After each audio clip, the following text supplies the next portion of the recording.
అనంతపురం టౌన్కు చెందినటువంటి బ్రహ్మం అనే వ్యక్తి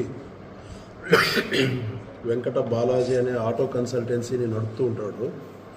ఈయన గత డిసెంబర్ నెలలో 2025 సంవత్సరం డిసెంబర్ నెలలో ఒక హోండా షైన్ బైక్ను ఆయన ఆరెంజ్ ఫైనాన్స్ ద్వారా తీసుకున్నటువంటి హోండా షైన్ బైక్ను బీహార్కు చెందినటువంటి దిలీప్ అనే వ్యక్తికి అన్ని డాక్యుమెంట్స్తో సహా కరెక్ట్గా విక్రయ పత్రం రాసుకొని అన్ని డాక్యుమెంట్స్తో సహా ఆయన దిలీప్ అనే బీహార్ అనేది చెందినటువంటి వ్యక్తికి అమ్మడం జరిగింది. అయితే ఆ వ్యక్తి దిలీప్ అనే వ్యక్తి పులివెందుల మరియు సింహాద్రిపురం ఏరియాల్లో చైన్ స్నాచింగ్ నేరాలకు పాల్పడినాడని, అతను నేరం చేస్తున్నప్పుడు ఎవరైతే ఆ బ్రహ్మం అనే వ్యక్తి అమ్మినటువంటి బైక్ను ఇతను నేరంలో వాడినాడని చెప్పి సీసీ కెమెరాల్లో కనిపించిందని ఈ సింహాద్రిపురం ఎస్ఐ గారు, తర్వాత పులివెందుల రూరల్ సిఐ గారు ఆ బ్రహ్మం అనే వ్యక్తిని పిలిపించి, నువ్వు బీహార్కి చెందినటువంటి ఆ వ్యక్తికి అమ్మినటువంటి బైకు సీసీ కెమెరాల్లో వచ్చింది కాబట్టి నువ్వు ఈ నేరంలో నీకు భాగం ఉందని అతన్ని బలవంతంగా బెదిరించి ఎవరైతే నిజమైన ముద్దాయి ఉన్నాడో బీహార్కి చెందినటువంటి దిలీప్ అనే వ్యక్తిని అరెస్ట్ చేయకుండా ఆ వ్యక్తిని తీసుకొచ్చి ఆ వ్యక్తి దగ్గర డబ్బులను ఆ బంగారును కానీ అతను దొంగతనం చేసినటువంటి వస్తువులను కానీ రికవరీ చేయకుండా అమాయకుడైనటువంటి ఈ వ్యక్తిని, బ్రహ్మం అనేటటువంటి వ్యక్తిని, నువ్వు ఆ వ్యక్తికి అమ్మినటువంటి బైకు ఈ కేసులో ఇన్వాల్వ్ అయి ఉంది కాబట్టి నిన్ను రిమాండ్కు పంపించాల్సి వస్తుంది, మేము అడిగినంత డబ్బు ఇవ్వకపోతే అని మొట్టమొదటగా ఆ వ్యక్తిని భయభ్రాంతులకు గురి చేసి 7 లక్షలు డిమాండ్ చేయడం జరిగింది.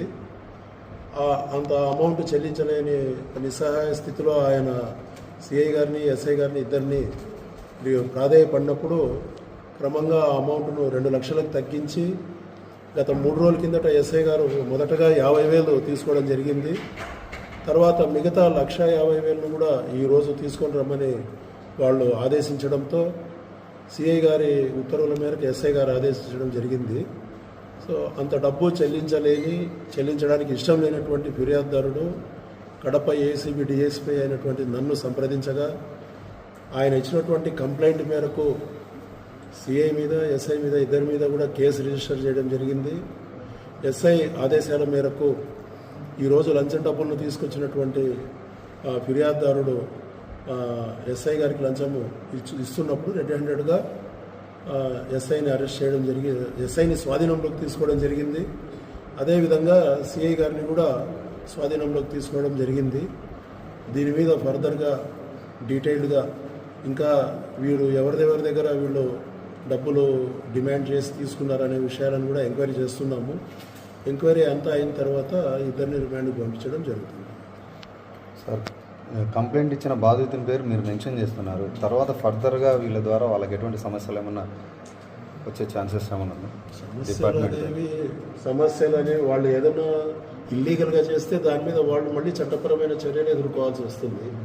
ఏసీబీ ఎప్పుడు కూడా మాకు ఫిర్యాదు ఇచ్చినటువంటి ప్రతి ఫిర్యాదుదారునికి ఎల్లప్పుడూ కూడా అండగా ఉంటుంది. ఏ విషయంలో అయినా కూడా వాళ్ళ పని జరగాల్సినటువంటి పని చేయించడంలో కానీ అది మా బాధ్యతగా తీసుకొని చేయిస్తూ ఉంటాం. ఒకవేళ వాళ్ళు ఏదైనా సమస్యలను వీళ్ళు సృష్టించినట్లయితే ముద్దాయిలు, దానికి వాళ్ళు చట్ట ప్రకారం తగిన చర్యలు దీన్ని అనుభవించాల్సి వస్తుంది. సార్, దీని వరకు పై అధికారుల హస్తం ఏమన్నా ఉందా, లేకపోతే ఇంతటితోనే ఏమన్నా ఉందా సార్? ఇంతవరకు ఉన్నటువంటి సాక్ష్యాధారాల ప్రకారం అయితే ఎస్ఐసిఐ వరకే ఉంది. ఇది మేమైతే కూలంకషంగా విచారిస్తాము. ఎవరై ఇన్వాల్వ్మెంట్ ఉన్నా కూడా వదిలే ప్రసక్తి ఏం లేదు. సార్, రూరల్ సిఐని ఎక్కడ అదుపులోకి తీసుకున్నారు సార్? ఆయన లింగాల పోలీస్ స్టేషన్లో ఉండి లింగాల నుంచి పులివెందులకు పోతున్నప్పుడు ఇక్కడ ఎప్పుడైతే ఎస్ఐ గారిని స్వాధీనంలోకి తీసుకున్నామో అదే టైంలో లింగాల పులివెందుల మధ్యలో లింగాల దగ్గరలో ఆయనను స్వాధీనంలోకి తీసుకోవడం జరిగింది. సార్, బాధితుడు ఇద్దరు పేర్లు చెప్పారా సార్? బాధితుడు ఇద్దరు పేర్లు చెప్పారు. మొట్టమొదట సిఐ గారి దగ్గర ఇతన్ని హాజరు పెట్టి ఇతని సిఐ గారి ఆధ్వర్యంలోనే ఈయనకు చెప్పడం జరిగింది అమౌంట్ అది.